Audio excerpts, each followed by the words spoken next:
Hello বন্ধুরা, আপনারা দেখছেন ডিজিটাল সবকিছু ইউটিউব চ্যানেল। তো বন্ধুরা, পশ্চিমবঙ্গ সরকারের ডিএ মামলা প্রত্যেকেই জানেন যেটা সুপ্রিম কোর্টের আওতাধীন, অর্থাৎ সুপ্রিম কোর্টে এই মামলাটি এখনো পর্যন্ত ঝুলে আছে। একের পর এক বেঞ্চে এটা স্থানান্তর হয়ে যাচ্ছে, আর সেই ডিএ মামলা নিয়েই এবার রাজ্য সরকারি কর্মীদের কিছু দুঃসংবাদ দেখা দিচ্ছে। স্বাভাবিকভাবেই এটা মনে হচ্ছে যে কেন্দ্রীয় হারে যে মহার্ঘ ভাতা সেটা এখন সোনার পাথরবাটি। দীর্ঘ 2.5 বছর ধরে চলছে এই মামলার শুনানি, এখনো সঠিক সিদ্ধান্তে কেউই আসতে পারেননি। তবে আশায় আছেন রাজ্য সরকারি কর্মীরা।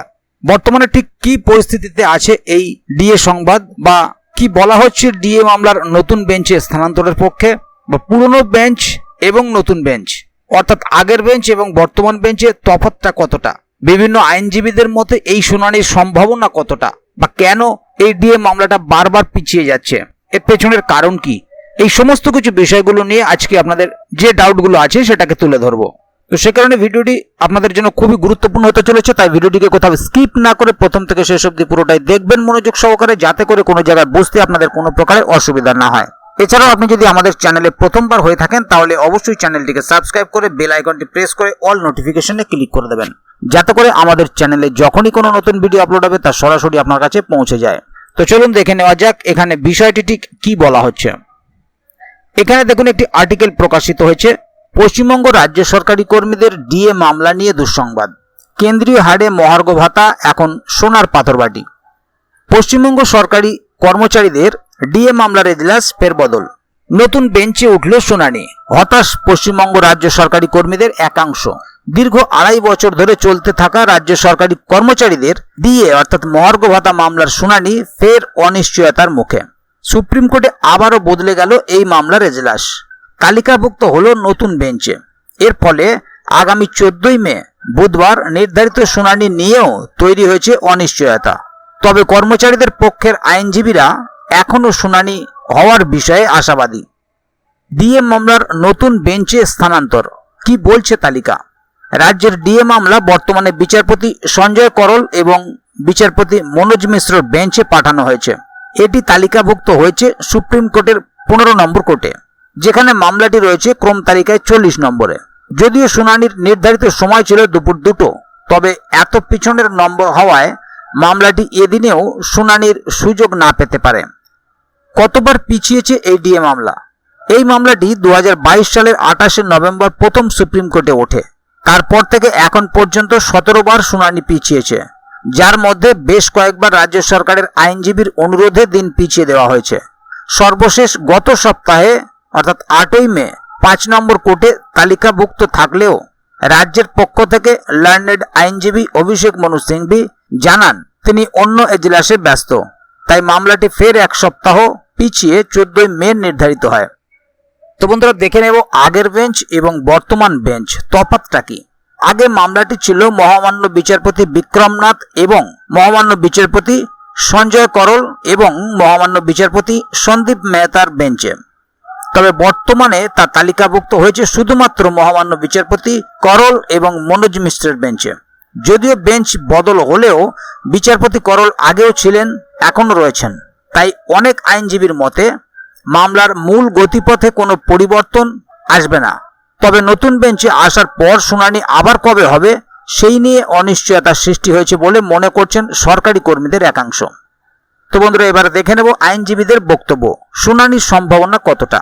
আইনজীবী বিক্রম বন্দ্যোপাধ্যায় জানিয়েছেন শুধু বেঞ্চ পরিবর্তন হয়েছে, বিচারপতি করল আগে ছিলেন, এখনও রয়েছেন। আমরা আশাবাদী যে বুধবার দুপুরে শুনানি হবে। একই মত আইনজীবী ফেরদৌস শামীমেরও। তিনি বলেন, যেহেতু গতবার আমরা বিরোধিতা করেছিলাম মহার্ঘ ভাতা মামলার পিছিয়ে দেওয়ার বিষয়ে, তাই এবার আদালত আমাদের যুক্তি শুনবে বলেই আশা করছি। ডিএ মামলার পেছনের প্রেক্ষাপট: 2022 সালের মে মাসে রাজ্য সরকারি কর্মচারীদের একাংশ কলকাতা হাইকোর্টে কেন্দ্রীয় হারে ডিএ এবং বকেয়া দাবিতে মামলা করেন। 20 মে 2022-এ হাইকোর্ট রাজ্য সরকারকে 31% হারে কেন্দ্রীয় সমতুল ডিএ দেওয়ার নির্দেশ দেয়। ওই রায়ে জয়ী হয় কনফেডারেশন, ইউনিটি ফোরাম ও সরকারি কর্মচারী পরিষদ। পরে সেই রায়কে চ্যালেঞ্জ করে রাজ্য সরকার সুপ্রিম কোর্টে যায়। 3 নভেম্বর মামলা দায়ের হয় এবং 28 নভেম্বর প্রথম শুনানি হয়। কর্মচারীদের হতাশা ও আন্দোলনের সুর। যদিও মুখ্যমন্ত্রী মমতা বন্দ্যোপাধ্যায় ইতিমধ্যে কয়েক দফায় ডিএ বৃদ্ধির ঘোষণা করেছেন, তবে তা কেন্দ্রীয় হারের তুলনায় এখনও অনেক কম। কর্মচারীদের একটি বড় অংশ মনে করেন সুপ্রিম কোর্টের ডিএ মামলার দীর্ঘসূত্রিতা উদ্দেশ্য প্রণোদিত। প্রতিবার শুনানির আগেই রাজ্যের পক্ষ থেকে কোনো না কোনো কারণ দেখিয়ে সময় চাওয়ার বিষয়টিও তাদের মধ্যে হতাশা ও ক্ষোভের জন্ম দিচ্ছে। অপেক্ষার জারি ও আশার আলো। 2.5 বছর পেরিয়ে গেলেও এখনো চূড়ান্ত রায় হয়নি ডিএ মামলায়, এমনকি ঠিকমতো শুনানিও হয়নি। তবে সরকারি কর্মচারী পক্ষের আইনজীবীরা আশাবাদী 14 মে শুনানি হলে বিষয়টি দ্রুত নিষ্পত্তির দিকে এগোবে। রাজ্য সরকারি কর্মচারীদের একটি বৃহৎ অংশের জীবিকা ও ন্যায্য অধিকার এই মামলার সঙ্গে জড়িত। তাই এবার আরও কোনো বিলম্ব ছাড়াই পূর্ণাঙ্গ শুনানি ও রায় ঘোষণার দিকেই এগোনো উচিত, এটাই কর্মীদের আশা। তবে নতুন বেঞ্চ গঠন হওয়ায় সেই মামলার শুনানি কবে শুরু হবে প্রশ্ন থেকে যাচ্ছে। এদিকে একদিকে কেন্দ্র সরকারের সাথে ডিএর ফারাক বেড়েই যাচ্ছে, অন্যদিকে বছরের পর বছর ধরে মামলা চলেই যাচ্ছে, আর আদালতের রায়ের অপেক্ষায় রয়েছেন লাখ লাখ কর্মচারীরা। তাহলে বন্ধুরা বুঝতেই পারছেন এখানে বিষয়টি ঠিক কি বলা হচ্ছে।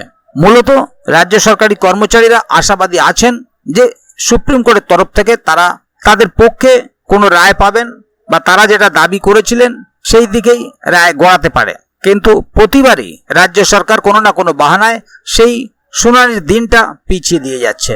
ফলস্বরূপ এতবার শুনানি পেছানো হয়েছে এবং আগামী শুনানি 14 মে। তাই সেই দিকেই সমস্ত কর্মচারীরা তাকিয়ে আছেন। আপনারা জানেন যে বেশ কয়েকবার এই মামলার শুধু বেঞ্চই পরিবর্তন হয়েছে এবং মামলা পিছিয়ে গেছে। তাই আগামী দিনে যদি এ বিষয়ে আরো নতুন কোনো আপডেট আসে তাহলে অবশ্যই আপনাদেরকে এই চ্যানেলের মাধ্যমে জানিয়ে দেওয়া হবে। সেই কারণে চ্যানেলটিকে সাবস্ক্রাইব করে অবশ্যই চ্যানেলের সঙ্গে থাকবেন, যাতে করে এ বিষয়ে আগামী দিনে আরো নতুন কোনো আপডেট আসলে তা সরাসরি আপনাদের কাছে পৌঁছে যায়। তো বন্ধুরা, আজকের গুরুত্বপূর্ণ ভিডিও আপডেটটি এখানেই শেষ করছি। ভিডিওটি সম্বন্ধে আপনাদের মতামত এবং আপনারা কে কোথা থেকে ভিডিওটি দেখছেন অবশ্যই কমেন্ট বক্সে লিখে জানাবেন। ভিডিওটি ভালো লাগলে অবশ্যই একটি লাইক দেবেন এবং বন্ধুদের জানার সুবিধার্থে ভিডিওটিকে শেয়ার করবেন, যাতে তারাও বিষয়টি সম্বন্ধে জানতে পারে। ভিডিওটি শেষ পর্যন্ত দেখার জন্য অসংখ্য ধন্যবাদ। আবার দেখা হবে আগামী ভিডিওতে। ততক্ষণ পর্যন্ত ভালো থাকুন, সুস্থ থাকুন। ধন্যবাদ।